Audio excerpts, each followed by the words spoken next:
On today's podcast, we dive into something that's been coming up with a lot of my clients and a lot of people. Like, I'm having leads, but they're not closing. I'm having people sign up for my challenge, but they're not completing. I'm having people opt in for my lead magnet, but they're not getting on calls. I have a ton of interest, but they're not following through, and I need to fix it. I need to solve it. And we do. I take you through what to be aware of, what to think about, how to think about it, how to triage it, how to document it, how to take action on it, and what to look for so that you can focus on making the right decisions based on facts while still feeling your feelings and be able to address all of these things to be able to build and scale your business. And so without further ado, let's get into the episode. All right, everybody, welcome back to another episode of the Mind of George Show. And my heart felt very called to record this episode because I'm going to basically crack the back door of some client calls and some new My One-on-One clients and what we've been working on. And it reminds me of a quote that I used to say a long time ago that I'm going to kind of bring back up to the surface now.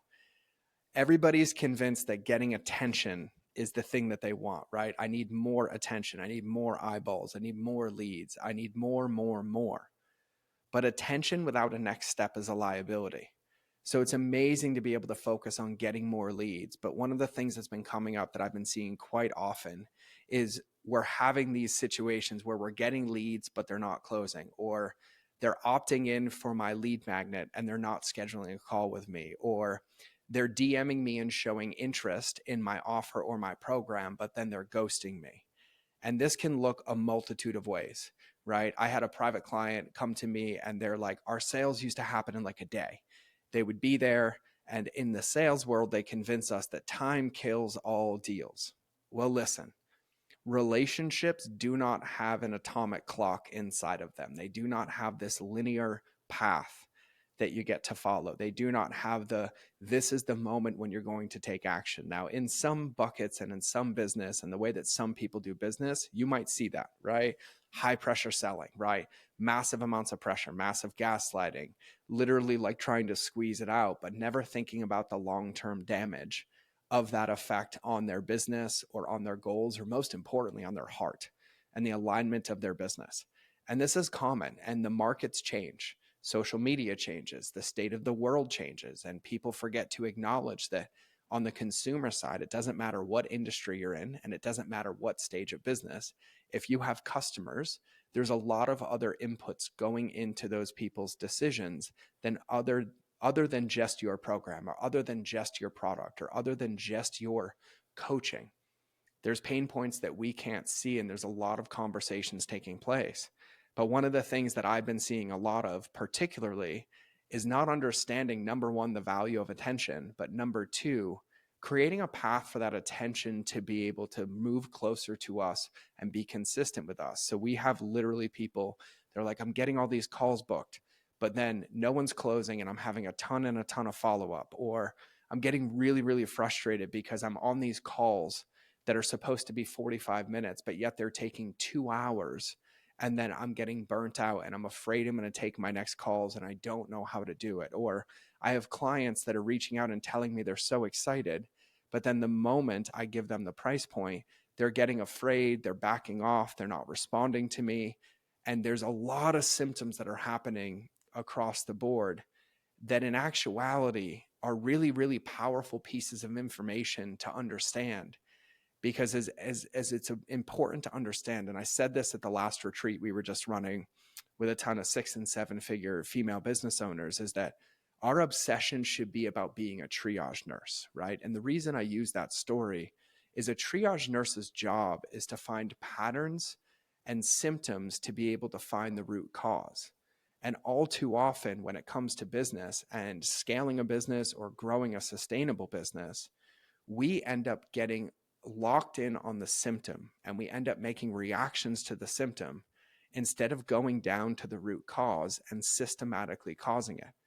And this isn't because we're missing anything. It's because we're supposed to be spotting patterns, right? We're supposed to be looking at what's going into creating these situations happening. Like, what an incredible gift to have a lot of leads and a lot of people paying attention. And also what an incredible gift to know that they're paying attention and they're not making it to the next step. Because in the lens of having an awareness, that means that we have a clear picture of where we're supposed to diagnose. And this could be different for everybody. This could be you being on Instagram consistently, having a ton of people raise their hand, and you sending them a resource, hoping that when you give them that resource, it's going to change something in their business or it's going to change something in their life and they're going to magically end up on your calendar. But that's not how it's working. Or you have a ton of people who are like, I want to book a call, I want to book a call, I want to book a call, but then you send them the link and they never booked a call. So these symptoms happen in a lot of different places, but most of the time, the challenges that we're having are really around customer journey, and it's really around communication. Because I do remember a time on the internet, I do remember a time in entrepreneurship where genuinely 100% everybody would take whatever action followed. They would just opt in and buy. They would show up to calls. They would do a lot of things that we took for granted. And now the state of the world's changed a little bit. And really, the core of entrepreneurship is being a leader. It's knowing the path that we want somebody to walk, knowing that's going to get them the best chance of results, and then designing a journey, but also communicating every stage of that journey that will help them get there.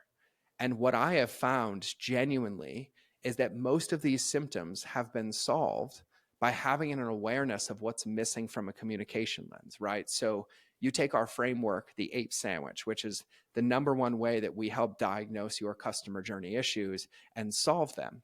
And when you understand how customer journey actually applies to business, customer journey really applies in 5 distinct buckets. I'm going to keep one of the buckets off the table for today's podcast, but I'm going to tell you the 5. The first one is marketing. The second one is sales. And just for the record, those are 2 completely different journeys. Marketing is getting visibility and attention to move them into our ecosystem to then have the potential to sell and serve them. Selling is meeting somebody, letting them know that you have the ability to diagnose their problem and then give them a solution to get the result. Then you have the delivery, which is where you actually give them the prescription and help them follow that prescription. And then you have team.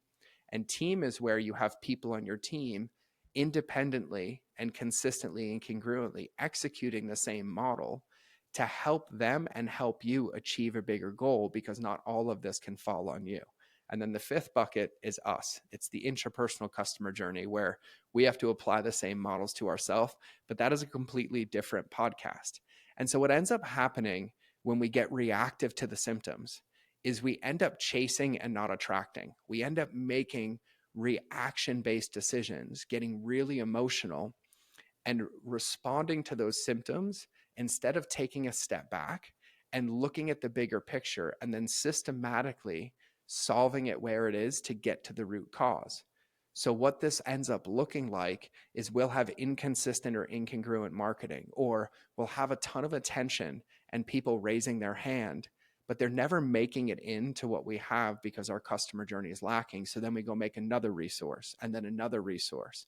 And I have genuinely seen this with clients where we've had people, they're like, I have 70 lead magnets, or I have 17 different trainings. And what it does for the consumer, what it does for your customers, it creates confusion, because every single one of those is almost getting them away from where they want to go, because there's no clear path or escalation path or progress path for them to follow. And so it's massively, massively important that when you're in business, and it doesn't matter what stage of business you're at, this could be at, I'm working on getting my first 5K month and my first couple of customers, to I'm having consistent 10K months and I'm working on getting it to 20,000, or even for you and most of my clients that I work with, we're somewhere in the 25 to 100 and above, and I'm working on scaling that and increasing my delivery. It's important to understand, as Kate Perkovic says, if it's a pattern, it's a problem. And it's not a problem meaning something's bad or something's broken, but if it's happening repeatedly, then we need to get to the root cause, and we need to focus on the root cause instead of all the symptoms. And so to give you a tangible example of this, this is something we just solved. I have incredible clients. 2 of them particularly come to mind. And one of them runs an incredible challenge, right? And they have so many people sign up for the challenge. And I mean so many people, like hundreds and hundreds of people to sign up for this 5-day challenge. But then when the challenge started a week and a half to 2 weeks later, less than 5% of the people that signed up actually showed up for the challenge. And the mistake that a lot of us make, and the one that I used to make all the time, was thinking that my challenge was bad, that my challenge didn't work, that my challenge was missing something. But in true nature, the people who showed up for that challenge actually got results and then became customers. And the gap was between when they signed up and when they started that challenge. And just in true fashion, what was happening is they were committing the poopy pyramid. I will link to that podcast again below this one, but that is the episode where I break down the 3 core mistakes that people make. The first one being the zone of doubt, to where they literally opted in, but they fell into this black hole and they weren't communicated, expectations weren't met and handled. And so then there was no excitement, no plan, and they missed the training. The second one was the inverse journey, where we were accidentally communicating about, and excuse my hiccups, by the way, I think I chugged my coffee too fast, but we were over communicating about all the features and benefits of the challenge and why it was so great for us and why we did it, instead of communicating to them what they were going to achieve and what they could expect and what it would look like. And then the drown the journey was the biggest one, because they would opt in. We gave them all the information on day one in a transactional nature. And then they didn't hear from us until the challenge began. And so in genuine nature, it's so easy to fall into the trap of the symptom. But when you fall into the trap of the symptom, you don't actually solve it. And so all we did was we installed my Ape Sandwich, right? Which is our rinse and repeat 5-step framework that you apply at every single lens of business with customer journey. You apply it to your marketing, you apply it to your sales, you apply it to your delivery, then to your team. But the most important place we always start with is delivery, and then we work backwards. And in this bucket, even though it's a free challenge and you opt in for it, that's a delivery bucket, because somebody is opting in for something that we're going to help them with. And we need to make sure that we create a path for them to follow and communicate effectively. And because of that, with the work that we've done, and it took about an hour and a half once I diagnosed where the customer journey hangups were from not the symptom, but the root cause, and we applied them in, the results started to go through the roof. And earlier I said one of the problems that we run into is that we end up sacrificing our time, right? We end up following up a ton. We have calls that are supposed to be 45 minutes and then they turn into 2 hours. Then they turn into a second book call. And that's a big common thing that I'm seeing across the board right now, because one of our defaults as entrepreneurs is we get nervous or we get triggered, and then we think the only way that we're valuable is if we give more. I can add more modules. I can add more trainings. I can add more time. But all that does is actually get in the way of the result and the first couple of wins for a client to have to be able to win. And what we did to solve that problem with those calls that were 2 hours, and then this person being nervous of like, I don't want to do another call. I'm going to get burnt out. I'm nervous. I'm not going to be able to support them. Is we took that same customer journey framework, those 5 steps, the Ape Sandwich, and we started utilizing them from the moment somebody booked a call to when the call started, and then used them as a frame on the call. And what that did was gave the person confidence, but it pre-handled what the call would look like. It made it really clear that we're excited to talk today to be able to see how I can help you build and scale your business. But before we begin, I just want you to know we have an hour. And in that hour, I'm going to be asking you a couple of questions. And if I ever cut you off, it's not on purpose. It's that I have a model that I'm putting this into so that I can show you a crystal clear path for you to get out of. Because at the end of this call, whether we work together or not, I want to be able to give you a path to follow, to know that I understand where you are and be able to support you in doing that, even if you decide I'm not the best fit. And if any point you have any questions, you can ask me. But I want you to take like the first 10 minutes when we begin, and I want you to kind of give me a download of everything that's coming up. And then I'm going to start asking you questions. And then when we get to the end of the call, I'm going to remind you when we have about 10 minutes left, because I don't ever want to leave an open loop for you. I want to be able to close this down, give you a path to follow. Are you ready to begin the call? And they're like, yeah. And then that creates this frame and this communication. Because one of the mistakes that people make with customer journey, and this is not intentional, but it's accidental, is that we assume that the people that we're helping in marketing and sales and in delivery, including team, know what we see. We think and assume they know the path they're going to follow. We think and assume that they're aware of what's coming, when in actuality, it's our job to communicate it effectively, to allow the person to feel safe, to be excited, and to have a path to follow. And so one of the most important things when you're understanding what these things are that was weird. I'm going to call myself out. One of the most important things when you're understanding what these things are, you can just cancel me for that. Like, I apologize in advance. One of the most important things when feeling these symptoms and knowing what these symptoms are, and some of those might be, I'm having leads and they're showing up, but they're not closing. Or I have a lot of people showing interest, but they're not booking a call. I have a lot of people downloading my lead magnet, but I'm never hearing from them. I'm getting a lot of engagement on my social media, but nobody's DMing me. The first thing to do is to actually diagnose the field and document all of the symptoms. And then when you diagnose those symptoms and you document those symptoms, you look for the root causes and you look for the patterns, because the whole system isn't broken. It's just different parts and pieces that we have to be aware in and hone in on to triage and make an adjustment to. And so when you have those symptoms and you have a map, you document and identify where it's happening and where the break is or the disconnect is. And then you run yourself through those 3 customer journey mistakes that I have linked in that other podcast. You run yourself through the poopy pyramid, as my 7-year-old calls it, or I call it the triangle of death, but he reaptly named it. And I do like the poopy pyramid better. And you start to find the awarenesses. And when you have those awarenesses, then it's our job in order of priority to go focus on where to solve those. But the first most important part is to have a full awareness of what's happening. And this applies to every level of the business.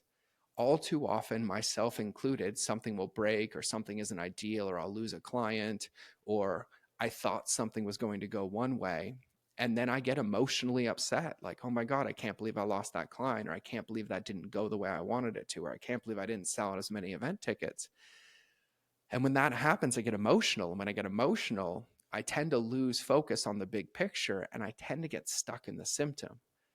This is where it's important that we give ourselves an objective view and we take a step back, right? We got to look at our business like it's a baby. And we have to understand that that baby cannot speak for itself yet.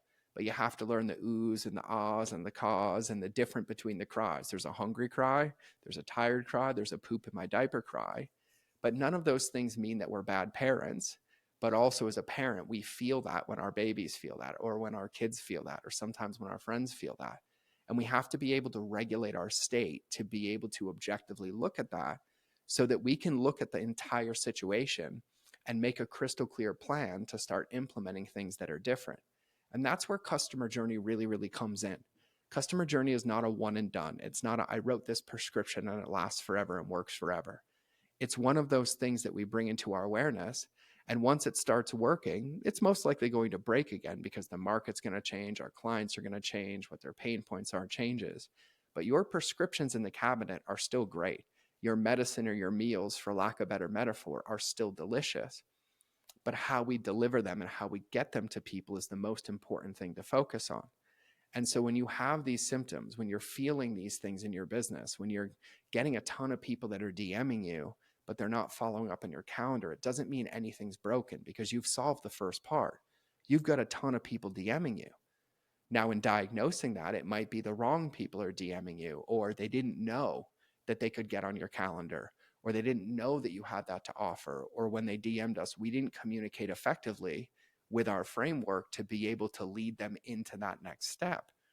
And that's the first most important step, is to have a full, accurate purview of where these symptoms are occurring and what could be happening underneath them, so that then we can take action and solve it. And when we start to think like this and operate like this, it allows us to make adjustments fast. It allows us to iterate and get the ideal goal that we're looking for, because we also live in a world where we have a platform that millions of people can find us and we don't have to pay for it. We have platforms and programs where we can launch an offer, we can get on a Zoom call, we can send a video message, and we can connect with people. But the most important thing is to have a high level triage awareness of your customer journey and of every stage of your ecosystem in those 4 buckets that I help people do. So when my team and I come in and we help you diagnose your customer journey needs, we look at the critical buckets in your business. We look at the marketing, the sales, the team, the delivery, and your customer journey. And then what we're trying to find are the breaks in the chain. And when we find the breaks in the chain, we systematically, in priority, go solve those breaks so that all the downstream effects are supportive. but it's always, as I think it was Abe Lincoln, and I'm going to butcher this one, but measure twice, cut once. The mistake that we make as entrepreneurs is we literally like, oh, we got to cut that tree, cut it, cut it, cut it. And we realize we're overcutting it. We cut it too short. We cut it too long. We're going to buy another piece of wood because we need to slow down. And one of the ways that I like to remind myself of this is when I'm living in a symptom, I'm like, George, you're living in the 10,000 foot world. And when I can acknowledge that, my job is to pull myself up into the 30,000 foot world and think higher level, think big picture, think, can I see the entire ecosystem to make decisions? Because that's where the difference is made. And so my invitation for you is, if you have any of these, if you're feeling any of these things, to take a pause, to step away from the business, like to get off the laptop, to go out, get a pen and paper or a whiteboard or some sticky notes, and try to change your state in diagnosing these things and start to document symptoms. Like, oh, there's that symptom, there's that symptom, there's that symptom. Amazing. What's the root cause of that symptom? And then when you have that, run it through the 3 mistakes and genuinely write down and document everywhere that you're aware you're making those mistakes. I'm making the zone of doubt here. I'm making it in my marketing. I'm making it in my sales. Oh, when somebody DMs me on Instagram, I'm making it there. The inverse journey is happening here. And when you document all that, you have a crystal clear roadmap of where these symptoms are happening, but now you also have the ability to go treat them and solve them so that you can get the result that you're looking for. And so if you want, and I'm just going to say this right now because we have an event coming up and I'm beyond stoked because this is all we do at the event. But if you want myself or my team to personally support you to assess your customer journey and help you solve it within your business by either me jumping on a call with you or Ashley jumping on a call with you, or you want to come to one of our events, just literally DM me on Instagram 5 steps so that I can help you. We can take a peek and we can guide you in the right direction, because this is just the nature of the game and it's a fun game to play. And I know what it's like. And by the way, personally, I experienced this as well. I have trouble seeing it in my own world because I'm so close to it. And the biggest benefit is having a team of people around me that can hold me accountable to these same things, because I am probably the biggest offender of these. I can crush them at everybody else's business, but when it comes to mine, I have that emotional connection to it. And sometimes I over ruminate, I get upset. I realize I've been hiding on Netflix for a couple of hours and I was like, oh, I could probably go respond to those and fix that now. But it's completely okay, because I will tell you there is no shame in this game. If entrepreneurship was easy, everybody would be doing it, but this is where the game is won. All of these obstacles are just opportunities for us to be able to build and scale our business. And so, like I said at the beginning of the episode, we fall into this trap, and the default reaction is when we're having these pain points, right? I'm having leads, but they're not closing. People are getting on my calendar, I'm having to follow up, or I'm posting all of these things and not enough people are DMing me. And the default trap, and the one I want you to be aware of, is falling into the more trap. Oh, if I just add more people, then this will fix itself. If I add more people will book calls. But when we have that mindset and we take that action, what we end up doing is we end up scaling the problem. And we end up scaling all of those bad feelings, and we end up burning bridges and reputations with people because we didn't take a step back and diagnose what's really happening and systematically solve it with a rinse and repeat framework that would ensure that any decision we were making on facts and not feelings. We were making on data and not indecisiveness, because we had this emotional reaction to what was happening. And so I've learned this, and it's taken me 20 years of doing this to actually understand it and be able to guide and coach myself through it. But the most important thing is that you don't feel shame with this. You don't feel upset about this, because they're all really, really good problems to have. If people are paying attention to you, that's incredible. And then it's our job to design the roadmap or the customer journey that gets them into your ecosystem. If people are booking calls with you and they're not closing, what a gift to have people booking calls. That's most of the time just a customer journey issue leading to those calls and what happens on those calls to get the best result. If you're running a program like a lead magnet or an opt-in and people are opting in, but they're not following the path, you've solved the hardest part. You're getting people to opt in. But now we get to create the path and the customer journey so that they can get results and then book on your calendar and come to your event and hire you for coaching. And that is my favorite thing to do in the world, while doing it in deep alignment with you so that you can be excited to have the impact that you want to have. And so my invitation for you today is to be a triage nurse and to go triage, to go take a peek and be excited about it. Find all these symptoms that help us find the root cause, and then book a call with us. Shoot us a DM on Instagram that says 5 steps, and we would love to help you, love to have you in this. And I appreciate you. I don't think I breathed that whole time. And honestly, and just because I have to be transparent about it, it's because I just looked at my calendar and I realized I have a call in 2 minutes. And I forgot about it, and I would have just riffed for this whole podcast. And so I'm just laughing at myself right now. And so I'm just going to give you an update. If you haven't seen it, by the way, and you're watching this on video, the pink mohawk is still here. It's looking like a hot mess. But I think we're going back to bald head season. My 7-year-old son gave me permission. He said, "Dad, you did the pink mohawk for me. It's been a couple of months. You can go back to bald." And I want my 20 minutes a day back, because upkeeping a mohawk has made me really good with my left hand and shaving my head in a mirror. And none of this applies to the podcast today, but I just felt called to share. And so if you love the pink mohawk, get your last couple of ganders into me looking like Luigi in overalls with the pink mohawk. But most importantly, wherever you are right now, whatever you're doing, I want you to just take a minute whenever you're done listening to this podcast, whether you're in your car, you're in your office, you're sitting in your home, and I want you to pause. And I want you to set a timer for 60 seconds. And I want you to take a really big, deep breath. And I want you to spend the rest of that minute acknowledging yourself. And I want you to tell yourself everything that you're proud of out loud. I'm proud of myself for doing this work. I'm proud of myself for flexing a new muscle I haven't flexed. I'm proud of myself for making a difference in the world. I'm proud of myself for caring about people. I'm proud of myself for helping them achieve these goals. I'm proud of myself for everything that you can find. Because it's really easy when things are challenging or things aren't working to get into the gap ahead of us and feel almost overwhelmed by what's ahead. But it's important sometimes to look back and celebrate all the gain that we made, because there was a time when all of us never knew we could do this, or never thought we could do this, or didn't believe we could. And you can, and you are. And so I celebrate you. I appreciate you. I love you. I want you to remember that relationships will always beat algorithms. So I'll either see you in the next episode, or you'll hear me in your earballs. But either way, I can't wait to jump in and help you assess your customer journey needs. And I can't wait to hear what you find. So I'll see you at the event. I will see you in my DMs, and I'll see you in the next episode. I'm out.